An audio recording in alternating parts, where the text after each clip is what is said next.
Good morning, readers. We are here, day 7 of the Rock the Boat cruise. It's the last day. It's been a long 7 days. We've got on board with us 3 times Australian King of Pop and horse riding legend Daryl Braithwaite. How are you, mate? Very well, very well. How's the cruise been for you so far? It's been good. It's I didn't think it would be as good because 7 days we'd usually come on, play, and then you go off. But this time it was 7, and the people have been fantastic. They really have been warm and friendly and hot, and I've met so many people, so it's been good in that respect. I've actually seen you every day getting around, and people stop and talk to you. You're quite happy to stop and talk to them, which is good to see. Yeah, they've got, because obviously they've got stories that go back, to whenever, 70s. Yep. Maybe 80s. Well, they throw dates at me and I look at them with that blank look of, okay. But no, it's been fantastic. That's good. Yeah. We've been having a good time. So Right, yeah. I think everyone else on board has as well. Yeah, it's been good. And like the boat is called Rock the Boat, but this year's been particularly rocky. Like it's been, like it is now, it's been very all over the place. Like how do you go on stage with that? Like is it take you a while to sort of adjust It's your all parts? right on this one. I think the Rock the Boat we did maybe 8 or 9 years ago, it was a little bit more, I think the swell was a bit bigger, and that becomes a bit of a challenge on stage. Yeah. But this time it was pretty flat, so it was good. So, You got the lucky time slot then. well, we were on I think one of the first anyway, the first night or second night. So it was good, Yeah. So when we came in to watch you play, like, to be honest with you, we just came in to do a bit of research for this interview. But the show was that good, mate. Like, we ended up staying till the end. Like, you put on a really, like, it transcends barriers, age barriers, I guess. Like, we sort of, right. It was the younger fellas through to the older fellas. Like, do you tailor the show for that?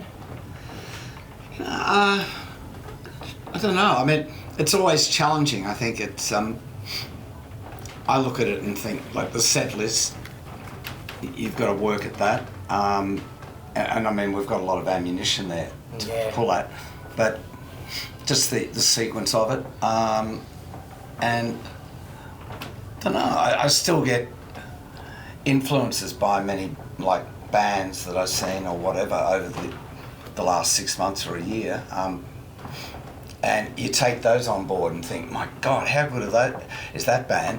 And you think you can not steal, but you just pinch some of their ideas or how you envisage their approach to, like, a show, and it's I don't know, and it keeps the enthusiasm up, and as you said, I mean, the audience there's a lot. I guess there would have been a lot of Sherbet fans there, as well as a younger, or slightly younger based audience, but it's all fun, sort of, and you just do it, and it's, if you make it not easy, but if you just make it comfortable for everyone, for yourself in particular, it seemingly works. Yeah. There was one special moment early on in the piece, like you were talking about your shirts and you had your little bag of tricks there on stage, but you actually went out and gave one to a lady in a wheelchair. I find that because we have people coming along, in particular maybe in Melbourne, we've got a supporter, Sophie, who lives in West Sunshine, and she's had trouble over the last couple of years where she's had her knees operated on, so she comes along in a wheelchair, and plus she's a Collingwood supporter, which I am. Okay. I'm a Bombers supporter. And they're very, very rough, and they sort of don't take any shit at all, but she's lovely. She's just, so usually I go over and say hello to her, but I just find it, that's me, I guess, for whatever reason, Yeah. Now, going into the show for us, like, the only song of yours that I thought I'd really know was Horses, of course, and Horses, of course, that rhymes, doesn't it? And I was wondering how you can handle it, because every other time I'm seeing you, like, people just yell it out at you constantly, and I wondered how you can handle that, but you seem to be a bit self-depreciating that, like you brought it up yourself a few times and made a bit of a joke out of it, so it didn't seem so relentless. Was that a tactic? I think it's, because a lot of people think that I've only got one song, and you do have to try and explain to them, no, there are others, and then sometimes as a joke just say, well, we won't have time for the horses tonight, and and people go a bit, insane. But no, I think I like all the songs in the set, even the new one that we're doing, not love songs, but It's You, which is the new one written by Michael Facken, who wrote love songs. Okay. And even doing that when people don't know it, it's sort of like, but I think it's such a great song. So that works in there with, and you've got the horses at the end, but then you've got whatever, how's that? As the days go by. Yeah, I knew most of the set. It surprised me, like, that I actually knew most of it. Like. Yeah, we're probably losing credit with our usual readers here by admitting it, but we did know a lot of the songs. we are a heavy metal publication, but it's good to have a chat. We played Metallica at the start. I don't know if you caught the start, which is we used Metallica, that dun dun dun dun that they used in the United States for the NRL. Right, is that what that was? And they play that, and the people, like 100,000 people, all jumping up and down. So we play that at the start, then go into Blues Walking, which is an old Sherbet song, which is in the same key, same tempo. Right, we didn't hear that bit. We must have been dragging our heels getting in there. No, we were there on time. We were sitting down, waiting. Yeah, just taking no notice. Still doing anything. So that's our touch with heavy metal. Probably. Well, there we go. It was Steve. We're allowed to interview you then. Yeah. So have you caught up with many of the other acts on stage? You've been watching all the other shows. Is there anyone stands been out? to a few. Saw Flood the other night or day. That was really good. And the people that do Queen. Oh yeah, Are the Invincibles, is it? Yeah, and he sings really well, like insane. And saw John Stevens last night, and Chocolate Starfish the night before. It's so entertaining. And I'll see the Barnes family tonight. Are you involved in it? Yeah. Just can you let us in what you're doing? Sorry. Can you let us in on what you're doing? Yeah. What it's Higher Than Your Love. Getting me. I think it's off Soul Deep that Jimmy did it. So nice. That'll be good. It sounds like it's going to be a nice, interesting little just collaboration. I think, and it's a hard position to be put in. Like with the main focus being Jimmy out sick, and then the families or the band, and everyone's got to go. Ooh, what are we gonna? But Mahalia is,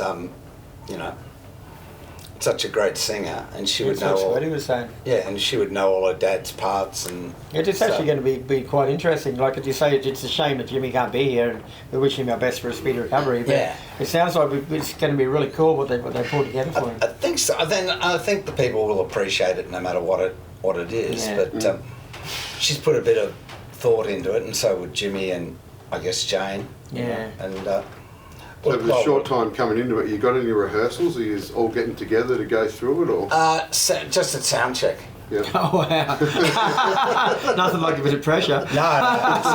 Well, that'll keep the spontaneity sort of. Wow, what are we doing? Okay, yeah. But no, it should be. I think it'll work all right. Do you know the song word by word? Have you had to learn it? No. I know parts of it, so I'll write out a cheat sheet and put it on the floor and try and see it. Yeah, just make sure you can read it. There's nothing worse than bending over like that, trying to see. That's right. And then if they put the smoke machine on you, all of a sudden you will we hear a bit of a dirtier, raspier version of Daryl tonight? Are you going to try and put a bit of edge on it, or? I've listened to Jimmy's obviously version. And I thought, you're alive. He's got this sort of. I thought, okay, I'll have to stretch it. Yeah. Yeah, right. No, I'll do whatever comes out, I guess. Yeah, all good. So on board, we've been amazed at just the amount of talent there is. Yeah. In all the bands, like it's absolutely crazy. Almost every act, it's world class artists.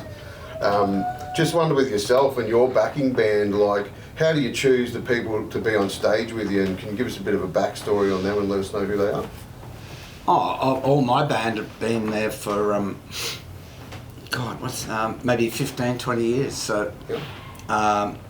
and they came either recommended or that I saw them or whatever it was. But and obviously, due to the length of time they've been there, it sort of says itself how good they are. But we all get on well. It's sort of nearly like. I guess I've got the experience from having been in Sherbet, which we were together for 12, 13 years. And you need that sort of chemistry or else, it doesn't work, which we have with the band I've got now. So it's, you got Jason on bass, who's solo act on his own. David Campbell on guitar, who's does his own material. Jerry Pantazis on drums, who's he plays with many bands. Simon Hosford on guitar, who is here, there, and everywhere. And then Mark Amato, who was in my band for 15 years and has come back into it specifically for this gig, so on keyboards. So. What do you reckon the key is to keeping together same group of musicians for so long? Pay them a lot of money. No, it's I think maybe the whole nature of it, the songs they like. Yep. And it's sort of like personality as well comes into it. I don't think I'm a tyrant at all, but so I think that helps. With everyone getting on. Yep. No worries. That's a tip for all you bands out there. Be nice to each other.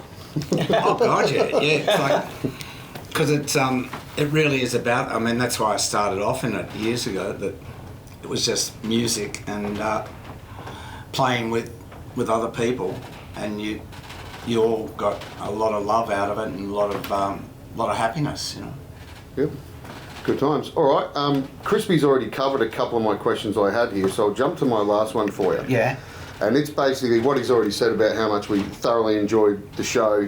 And I honestly didn't think it was something that I needed to see, but I'm glad I seen it's one to tick off the bucket list. All right. What's on the bucket list for you?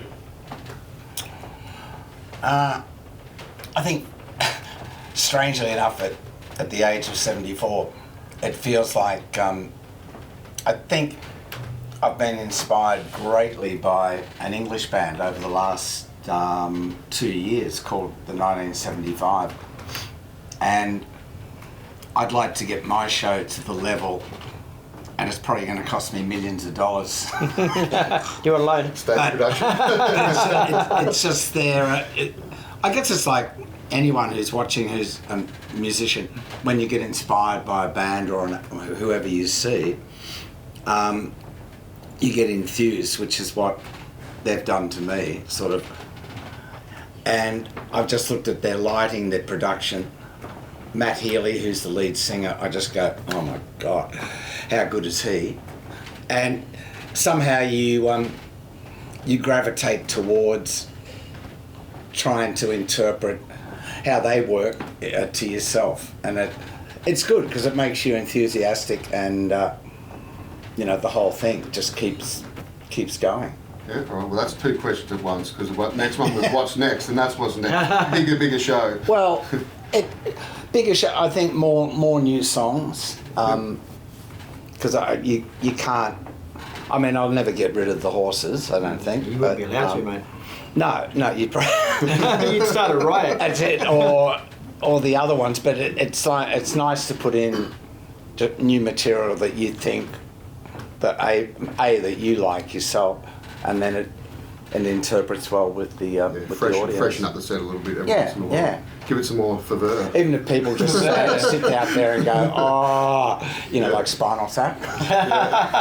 When they start to do their new material and people go, that's not good. We actually read yesterday that they're doing a Spinal Tap 2 movie. The what? They're doing a Spinal Tap Part 2 movie they've got coming out. That's right, yeah. That's. No one will watch it because it's not Spinal Tap. No. It's either going to be really good or really bad, isn't it? Exactly. You would have played on many different stages around the world to many different crowds, but what makes playing on Rock the Boat so special? I think because it's firstly it's a ship. and they call it a boat. But it's I think it's just the fact that you're sort of on a semi-holiday. You don't know what the gig's going to be like, the people. So it's full of surprises, and this one has been really rewarding, in many ways. It's the people we've met, the reaction at the gigs going well, and being on it for 7 days. We've been to 2 islands. And did you get off at any of the islands? Yeah. They good? Yeah, went for a swim. Tried to go for a swim in Noumea, but there's too many sharks. So, yeah. Well, we avoided that one. Yeah. But overall, it's been really good. We've been really well looked after, by the people that put it on, and hopefully we'll get another chance at it, again in a couple of years or whatever. That actually wouldn't be a good look. I was just thinking, imagine if one of the headliner bands got taken by a shark and they stopped under there. That wouldn't be good in the promo for the future years, would it? They did warn us though. There was something in that app about the sharks. Yeah. I think that they've had a couple. I mean, but being from the water and the beach, I mean, you can see them, if they're out there or whatever. It's just get out of the water. Just get out, just don't go in there in the first place. Exactly. All right, Daryl, well, that's all we got for you today, mate. Thanks for taking time to join us. I know you had a busy schedule on the board. My pleasure. And it definitely was a pleasure seeing you play, mate. Like I said, a lot of the listeners might not agree with us, but check out a Daryl Braithwaite show because it's better than you might think. Thank you. The heavy endorsement. Thanks, Daryl. My pleasure. Cool, man.